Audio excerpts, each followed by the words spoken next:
하나님 말씀은 로마서 1장 11절과 12절입니다. 내가 너희 보기를 간절히 원하는 것은 어떤 신령한 은사를 너희에게 나누어 주어 너희를 견고하게 하려 함이니 이는 곧 내가 너희 가운데서 너희와 나의 믿음으로 말미암아 피차 아니함을 얻으려 함이라. 아멘. 예, 여전히 우리가 1장 말씀을 살펴보고 있습니다. 이 사도 바울은 계속해서 본인이 이 로마에 가고 싶어하는 이유를 보여주고 있는데, 특별히 우리가 읽었던 이 11절 말씀에서 보면은 내가 너희 보기를 간절히 원하는 것은 어떤 신령한 은사를 나눠주려 함이라고 그렇게 말씀하고 있습니다. 로마에 가고 싶은 이유가 신령한 은사를 이 로마의 성도들에게 나누어 주고 싶은 마음인 거죠. 여기서 여러분, 우리가 알고 있는 이 신령한 은사는 말 문자 그대로의 은사, 어떤 특별한 능력, 신유나 예언이나 병 고친 그런 것을 이야기하는 것이 아니라 이 교리적인 말씀이라고 할 수가 있습니다. 그래서 사도행전 2장 42절에 보면은 이 베드로의 설교를 듣고 난 다음에 사람들이 모여서 저들이 사도의 가르침을 받아 서로 교제하고 떡을 떼며 기도하는 데 힘썼다고 했습니다. 여러분, 교회라고 하는 것은 하나님의 말씀, 이 말씀의 공동체입니다. 그리고 이 말씀의 공동체, 말씀이 중심되는 것은 그 어떤 것으로도 대체할 수 없는 것이죠. 우리가 신앙의 색깔 혹은 교회의 색깔이라는 이유로 이 교회가 예배 중심의 내용들을 등한시하고 여러 가지 다른 일에 집중하는 것은 사실 그렇게 올바른 것은 아닙니다. 물론 교회는 많은 일들을 해야 합니다. 구제도 해야 하고 또 선교도 마찬가지고 또 여러 가지 지역사회에 영향력을 주는 것들, 그 많은 일들을 하기에 우리는 당연히 이 시간과 재정을 들여서 힘을 써야 하지만, 그럼에도 불구하고 이 말씀을 읽고 듣고 예배를 드리고 말씀으로 내가 자라가는 이 믿음의 성장, 이것이 항상 우리의 교회 또 우리의 삶의 중심에 있어야 한다는 것이죠. 이것이 여러분 소홀해지다 보니까 이 어떤 교회가 믿음이 약해지고 그리고 견고함이 흔들리고 그리고 어떠한 결정을 해야 할 때 하나님의 방법과 믿음의 방법이 아니라 이 세상의 방식으로 결정하려는 그러한 일들이 비일비재하게 일어나는 것을 볼 수가 있습니다. 그래서 11절 말씀을 다시 보시면은 사도 바울이 보기를 간절히 원하는 이유는 신령한 은사를 나눠주려고 하는 거죠. 말씀으로 양육을 하려는 것입니다. 그런데 그 이유가 뭐냐면은 어떤 신령한 은사를 너희에게 나누어 주어 너희를 견고하게 하려 함이니, 견고하게 하려고 그들에게 가고 싶은 것입니다. 말씀으로 그들의 믿음을 견고하게 만들어주고 싶은 거예요. 에베소서 3장 17절에 보니까 너희가 사랑 가운데서 이 뿌리가 박히고 터가 굳어져서 라고 하면서 말씀 가운데서 견고하게 서 있고, 그래서 박해가 오거나 여러 가지 유혹이 올 때에도 하나님의 길과 방법을 선택하는 믿음의 삶을 살기를 바라는 것이죠. 우리는 이 구원을 받았다고 할 때 이 구원을 거듭났다라고 그렇게 표현합니다.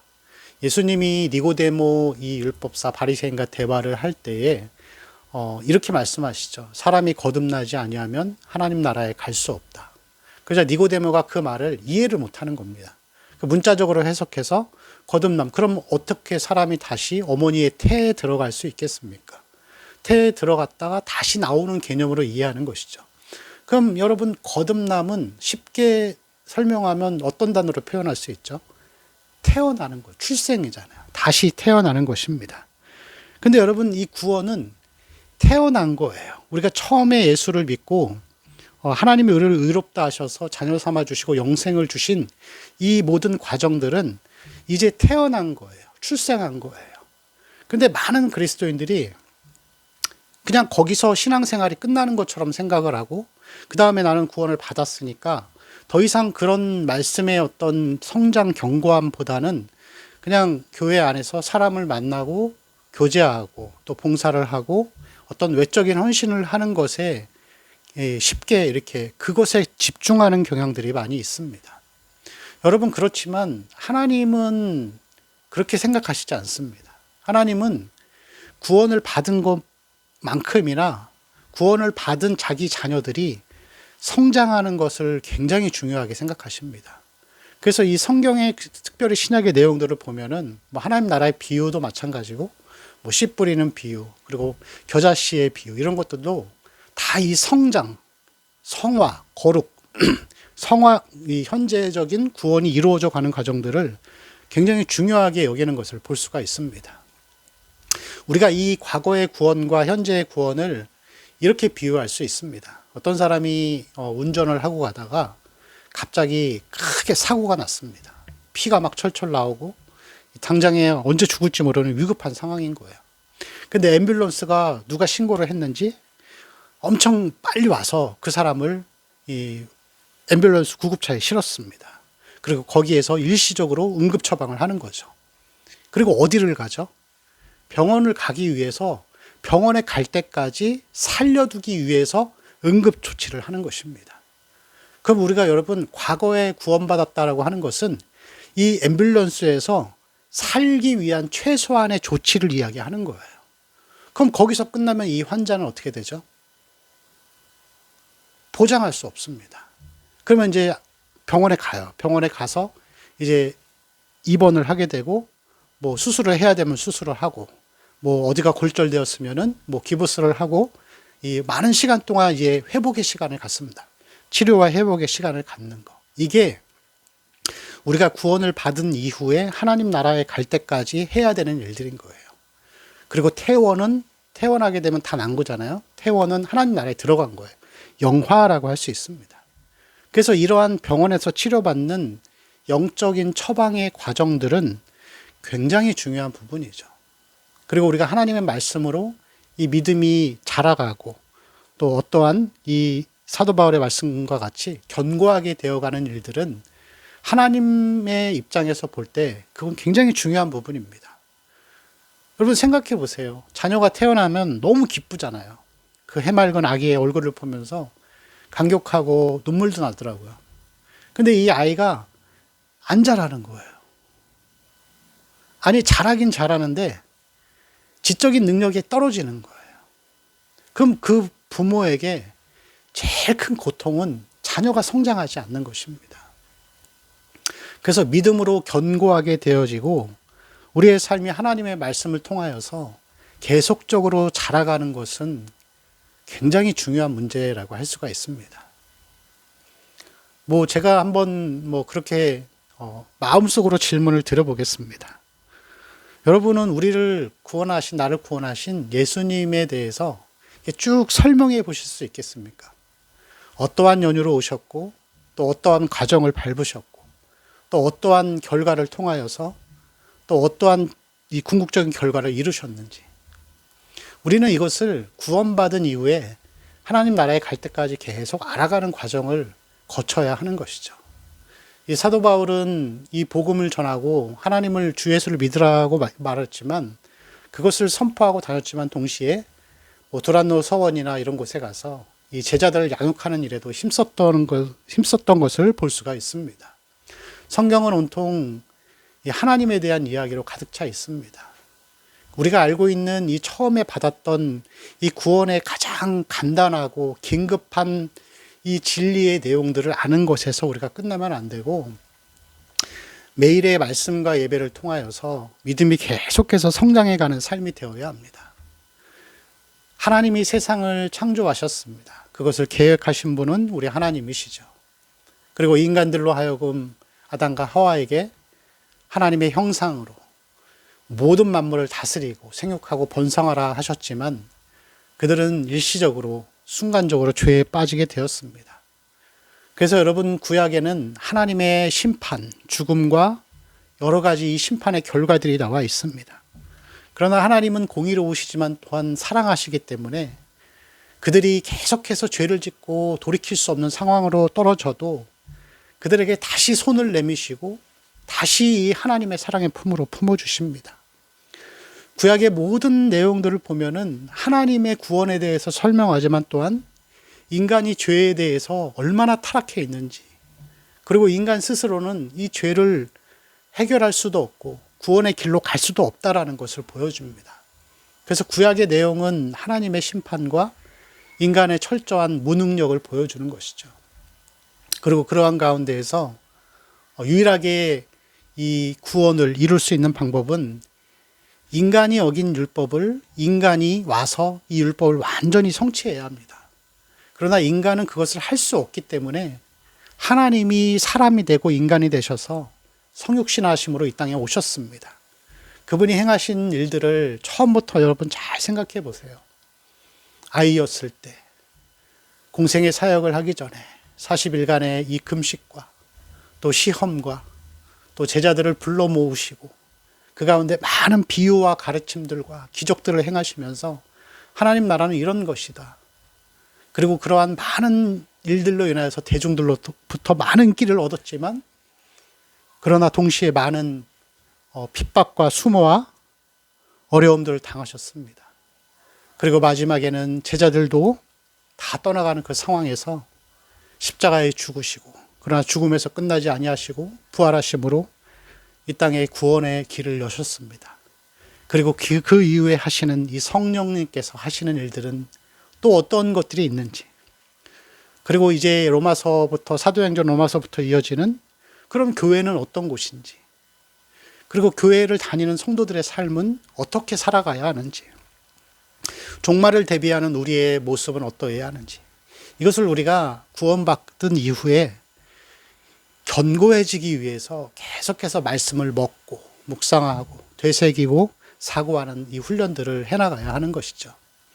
여러분, 우리가 믿음이 성장하고 견고해지는 유일한 방식은 신령한 은사를 받는 것밖에 없습니다.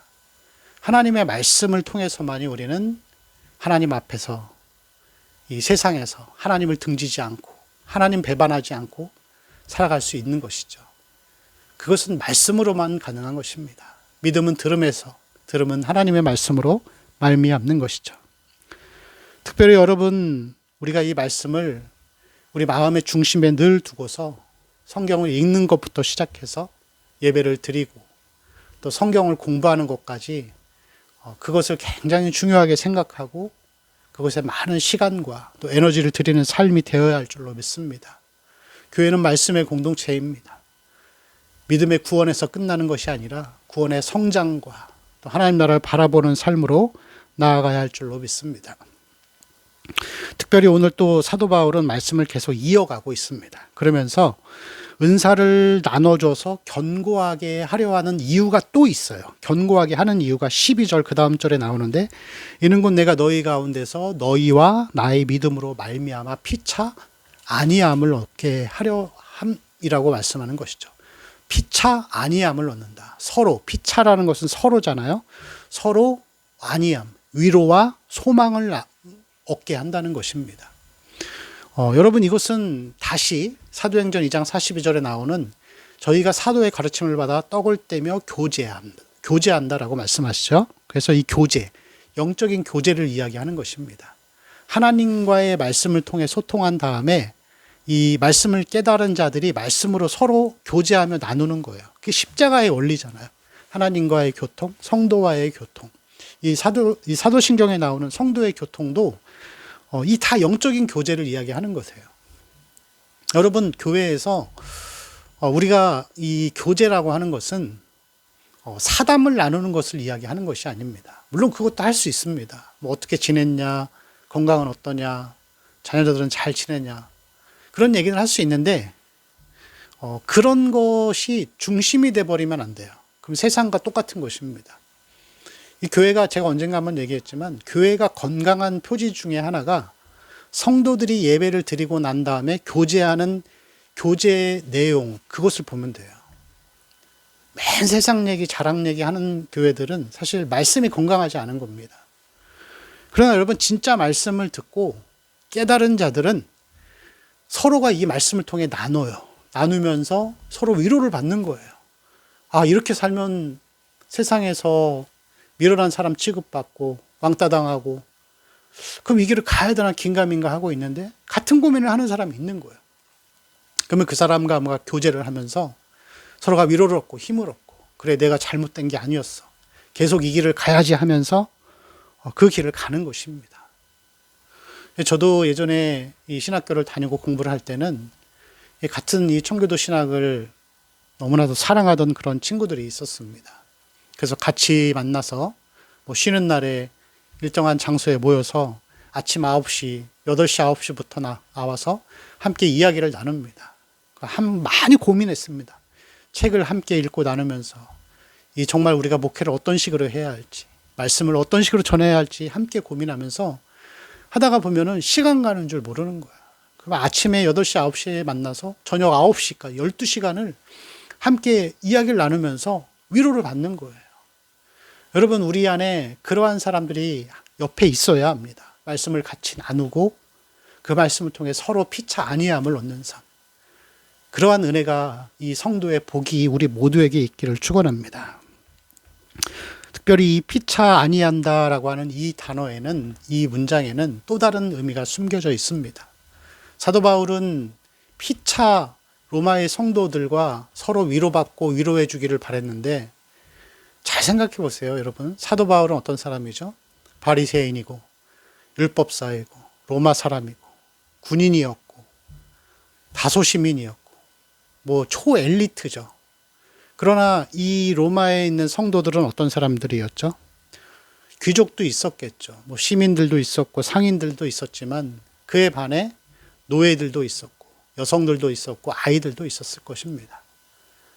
노예제도, 신분제도가 철저한 이 시대에, 사람을 죽이는 일이 빈번한 이 시대에 초엘리트 계급과 노예가 하나가 될 수 있었던 거예요. 예수 안에서는 차별이 없습니다. 서로가 피차 아니함을 얻는 것이죠. 사도 바울이 거듭난 이후에 중요시 여긴 거는 출신이나 학벌이나 그런 것들이 피부 색깔이 아니라 성령의 사람들인가를 항상 기억하고, 그런 사람들은 다 형제이고 자매였던 것입니다. 우리의 교회들도 그렇지 않습니까? 세상에서 뭐 아주 훌륭한 그런 의사, 아니면 뭐 고위 공직에 계신 분들 있다 할지라도, 교회에 와서는 그러한 고위 공직자들이라 할지라도, 아니면 그냥 일반 청소부 일을 하시는 분이라 할지라도 예수 안에서는 다 차별이 없는 것입니다. 교회가 이 어떤 계급을 두고 차별을 두기 시작하면은 많은 어려움들이 생기기 시작합니다. 우리가 보통 이 카톨릭을 이 형식의 종교라고 그렇게 표현을 하는데, 카톨릭은 철저한 계급의 사회입니다. 그리고 세상에 있는 모든 조직들은, 단체들은 다 이 차별과 계급이 있어요. 그래야 그 조직이 돌아가는 거죠. 그런데 유일하게 여러분, 교회는 그런 곳이 아닙니다. 목사 밑에 장로가 있고 장로 밑에 성도가 있는 그런 구조가 아니라는 것이죠. 그래서 여러분, 목사가 제일 위에 있고 그렇게 목사를 떠받들고 하는 일들, 계급제를 자꾸 두다가 보면은 교회는 심각한 세속의 위험에 빠지기 시작합니다. 권위주의를 내세우게 되죠. 그리고 교회는 이 영적인 이 생명력이 메말를 수밖에 없는 그러한 곳으로 갈 수밖에 없습니다. 여러분, 교회는 하나님만 위에 계시고 우리는 다 주 안에서 하나입니다. 서로가 피차 아니함을 얻는 자들입니다. 혹시 여러분 금산교회라고 아시나요? 예, 기역자 교회로 유명하죠. 이 금산교회는 조덕상 장로님이라는 분이 계셨는데, 이분은 그 지역에서, 전라도 지역에서 최고의 갑부였습니다. 그런데 이분이 굉장히 유명하신 분이에요. 뭐 돈이 많아서 유명했던 분이 아니라, 이 조덕상 장로님은 자기 집에서 일하던 머슴을 자기 교회 담임 목사로 세우신 분이에요. 사실 정확하게는 이 조덕상 장로님과 이 노비로 있던, 머슴으로 있던 이 이자익이라는 사람이 투표를 했습니다. 누가 교회의 목사가 될 것인가. 그런데 이 머슴이 된 거예요. 근데 이 조덕상 장로님은 거기에 대해서 너무 기뻐하면서 그것을 인정해 준 거예요. 근데 여러분, 우리가 이런 것을 보면서 대단하다라고 생각하시지만 교회는 늘 그런 곳이에요.